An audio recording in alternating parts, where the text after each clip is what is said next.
ભારત પહેલા પણ રશિયા પાસેથી ક્રૂડ ઓઇલ ખરીદતું હતું, એટલે કે અમેરિકાએ છૂટ આપી તે પહેલા પણ, અને હવે અમેરિકાએ છૂટ આપી હતી તે દરમિયાન પણ તે ખરીદતું હતું, ને હવે અમેરિકાની છૂટ નથી તો પણ રશિયા પાસેથી ભારત ક્રૂડ ઓઇલ ખરીદી રહ્યું છે.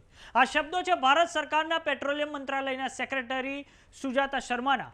અમેરિકા દ્વારા જે રશિયન ક્રૂડ ઓઇલને ખરીદવા પર છૂટ આપવામાં આવી હતી તેને લંબાવવામાં ન આવતા ભારતમાં હવે ચર્ચાઓ ચાલી રહી છે કે શું ભારત રશિયન ક્રૂડ ઓઇલ ખરીદવાનું ચાલુ રાખશે કે પછી બંધ કરી દેશે. ત્યારે ભારત સરકારે પ્રમુખ ટ્રમ્પના તંત્રને સ્પષ્ટ જવાબ આપ્યો છે કે ભારત રશિયા પાસેથી ક્રૂડ ઓઇલ ખરીદવાનું ચાલુ જ રાખશે. તો આવો જાણીએ સમાચાર વિસ્તારથી. નમસ્કાર, જમાવટ સાથે હું છું પાર્થ.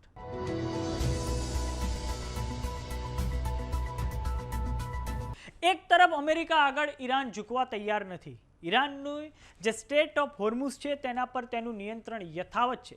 ત્યારે ભારત સહિત વિકાસશીલ દેશો સમક્ષ સ્ટેટ ઓફ હોર્મુઝ બંધ હોવાના લીધે ભયંકર ઉર્જા સંકટ પેદા થયું છે.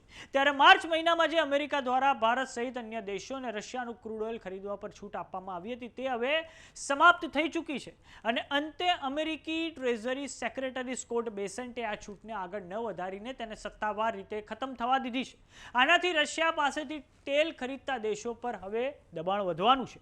તો ઈરાન યુદ્ધ અને હોર્મુઝ સ્ટ્રેટમાં ચાલી રહેલા તણાવને કારણે વૈશ્વિક ઓઇલ સપ્લાય ખોરવાયેલો હોવાથી ઇન્ડોનેશિયા જેવા દેશોએ પણ આ છૂટ ચાલુ રાખવા અમેરિકાને વિનંતી કરી હતી. પરંતુ બીજી તરફ યુરોપિયન દેશો ઈચ્છતા હતા કે રશિયા પરના કડક પ્રતિબંધો યથાવત રહે, જેથી તેને યુક્રેન યુદ્ધ માટે ફંડ ન મળે. કેમ કે રશિયા જેટલું પણ આ ક્રૂડ ઓઇલ ભારત અને ઇન્ડોનેશિયા જેવા અનેક દેશોને જે વેચી રહ્યું છે તેની ઇન્કમમાંથી તે પોતાની વોર ઇકોનોમીને ફાઇનાન્સ કરી રહ્યું છે અને યુક્રેન પર તે હુમલા કરી રહ્યું છે. તો હવે આજે ભારત સરકારના પેટ્રોલિયમ મંત્રાલયના સેક્રેટરી સુજાતા શર્મા દ્વારા પ્રેસ વાર્તાને સંબોધન કરવામાં આવ્યું છે, જેમાં તેમના દ્વારા કહેવામાં આવ્યું છે કે રશિયાનું જે ક્રૂડ ઓઇલ ખરીદવા પર અમેરિકાની છૂટને લઈને હું કહેવા માંગુ છું કે ભારત પહેલા પણ રશિયા પાસેથી ક્રૂડ ઓઇલ ખરીદતું હતું, એટલે કે છૂટ આપી તે પહેલા પણ, અને છૂટ આપી છે તે દરમિયાન પણ તે ખરીદતું હતું, અને હવે અમેરિકાની છૂટ નથી તો પણ ભારત રશિયા પાસેથી ક્રૂડ ઓઇલ ખરીદી રહ્યું છે. તો આવો સાંભળીએ પેટ્રોલિયમ મંત્રાલયના સેક્રેટરી સુજાતા શર્માએ શું પ્રતિક્રિયા આપી છે.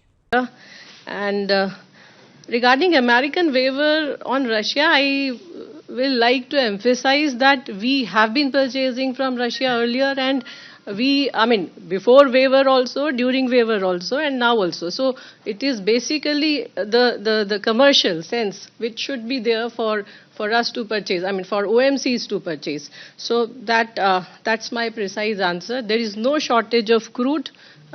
Enough crude has been tied up. Repeatedly I have told you, and this, whatever waiver or no waiver, it shall not affect our supplies, and all efforts have been taken to that effect. તો હવે દર્શક મિત્રો આપણે નકશાની મદદથી સમજીએ. તો આ તમે પશ્ચિમ એશિયાનો મેપ જોઈ રહ્યા છો. પશ્ચિમ એશિયામાં ઉપરની તરફ એક તરફ છે આ ઈરાન, અને નીચેની તરફ આ અરેબિયન પેનિન્સ્યુલા આવેલું છે. ભારત જેવા જે વિકાસશીલ દેશો છે, એશિયાના સૌથી મોટા અર્થતંત્રો છે, તેમની સમક્ષ ઉર્જા સંકટ એટલે પેદા થયું છે કેમ કે આ રહ્યું સ્ટેટ ઓફ હોર્મુઝ. આ સ્ટેટ ઓફ હોર્મુઝ કે જે વિશ્વનું સૌથી મહત્વનું ચોક પોઈન્ટ છે ને, જ્યાંથી 20% જેટલું ક્રૂડ ઓઇલ અને નેચરલ ગેસ અહીંથી પસાર થતા હતા.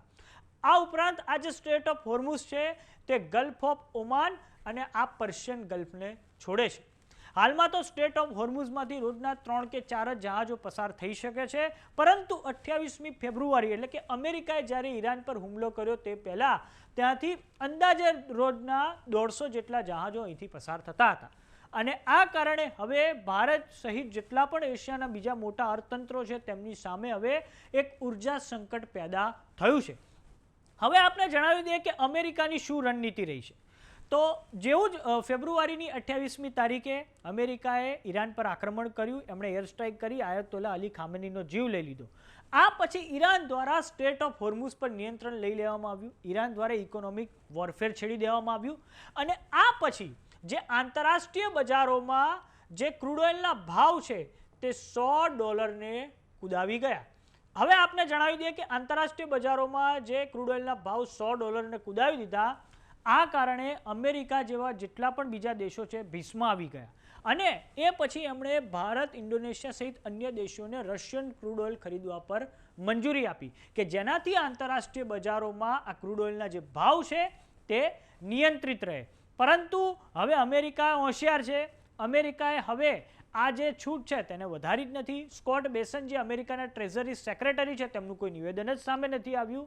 આ કારણે હવે ભારત સમક્ષ એક પ્રશ્ન પેદા થયો હતો કે આ હવે ઉર્જા સંકટ પેદા થયું છે તો શું આપણે રશિયન ક્રૂડ ઓઇલ ખરીદવાનું ચાલુ રાખીશું? ત્યારે હવે ભારત સરકારે અમેરિકાને સ્પષ્ટ શબ્દોમાં જવાબ આપ્યો છે કે છૂટ નહોતી તે પહેલાં પણ ભારત રશિયા પાસેથી ક્રૂડ ઓઇલ ખરીદતું હતું. છૂટ હતી ત્યારે ખરીદતું હતું અને હવે છૂટ નથી તે દરમિયાન પણ રશિયા પાસેથી આપણે ક્રૂડ ઓઇલ ખરીદીશું. ભારત સરકારનો એક જ અભિગમ રહ્યો છે કે તે ક્રૂડ ઓઇલની ખરીદ વેચાણ તે જે બજારના જે એલિમેન્ટ હોય છે તેના આધારે તે નક્કી કરે છે.